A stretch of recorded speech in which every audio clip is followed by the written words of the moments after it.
दोस्तों एक बार फिर से स्वागत है आपका प्रजापति न्यूज में। देखिए सामने से दूसरी ट्रेन आने पर ड्राइवर पटरी कैसे बदलता है।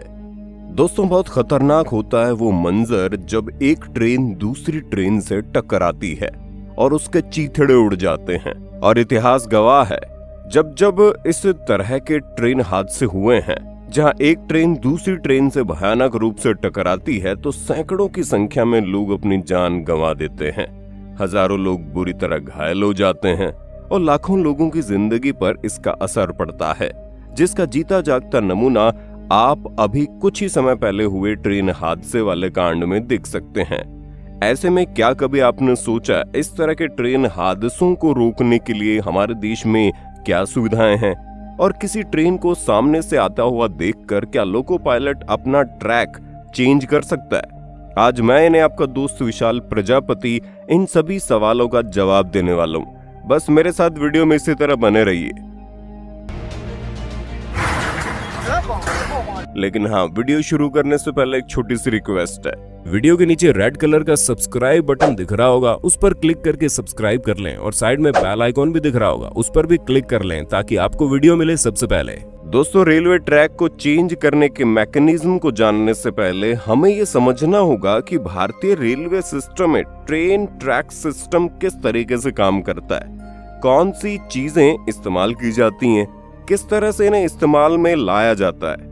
असल में दोस्तों किसी एक शहर को दूसरे शहर से कनेक्ट करने वाली रेल की पटरियों को मेन लाइन कहा जाता है, यानी कि दो शहरों को कनेक्ट करने वाली जो रेल की पटरियां होती है उसे मेन लाइन ट्रैक कहा जाता है। और इसी ट्रैक पर चलकर रेलगाड़ियां एक शहर से दूसरे शहर की ओर आगे बढ़ती हैं। अब आप एक और टर्मिनोलॉजी समझ लीजिए, क्योंकि मेन लाइन के अलावा होती है लूप लाइन।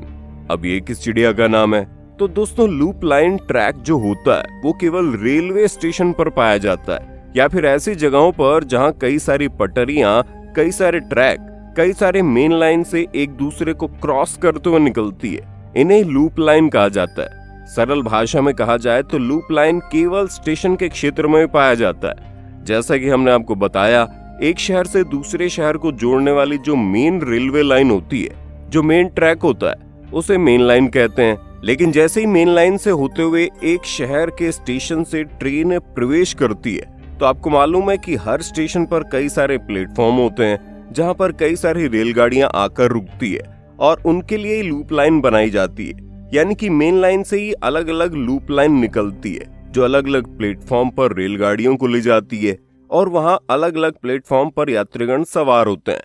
ये जो लूप लाइन होती है ये स्टेशन के अंदर होती है और स्टेशन के एक क्षेत्र में आती है और मेन लाइन से लूप लाइन में ट्रैक को चेंज करने के लिए जो स्विच पॉइंट होता है उसे पॉइंट कहा जाता है। और पुराने जमाने में ट्रैक चेंज करने के लिए लीवर का इस्तेमाल किया जाता था और जो लोग ये काम करते थे उन्हें पॉइंट मैन कहा जाता था।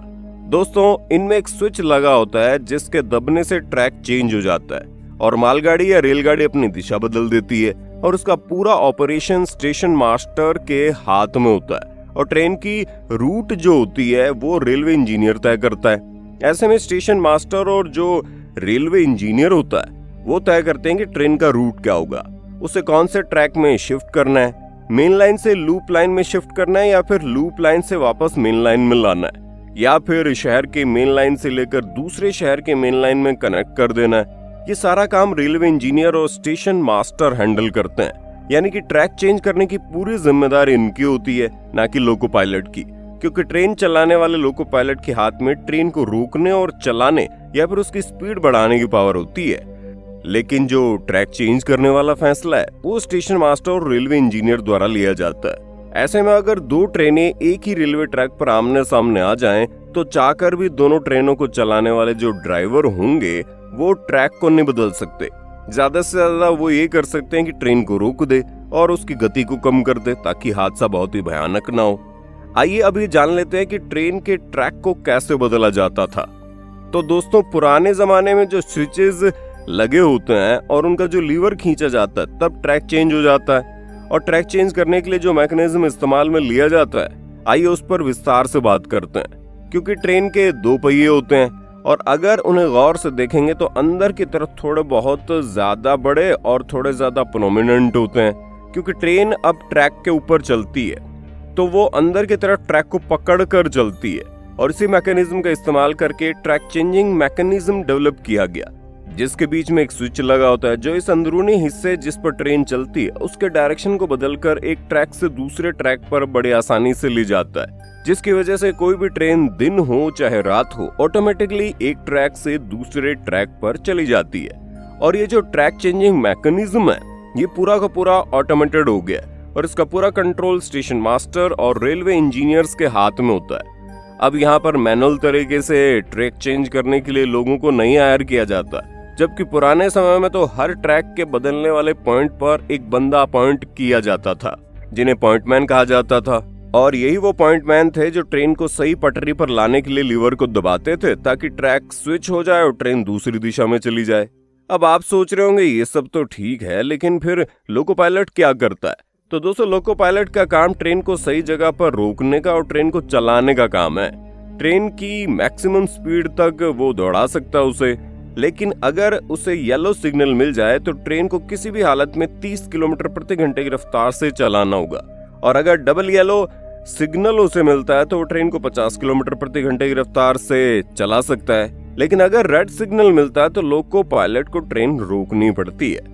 तो दोस्तों अब आपको समझ में आ गया होगा क्यों दो ट्रेनें जब आपस में टकराती है तो अपना रास्ता नहीं बदल पाती। बाकी आपका वीडियो के बारे में क्या ख्याल है कमेंट में जरूर बताइए, और इसी तरह की वीडियोस को देखते रहने के लिए हमारे चैनल को सब्सक्राइब करना ना भूलें। धन्यवाद। दोस्तों आपकी स्क्रीन पे 2 और वीडियोस दिख रही हैं, जिसे देखने के लिए आप इस स्क्रीन पर क्लिक करें। दोनों देखिएगा, बहुत अच्छी वीडियो बनी है।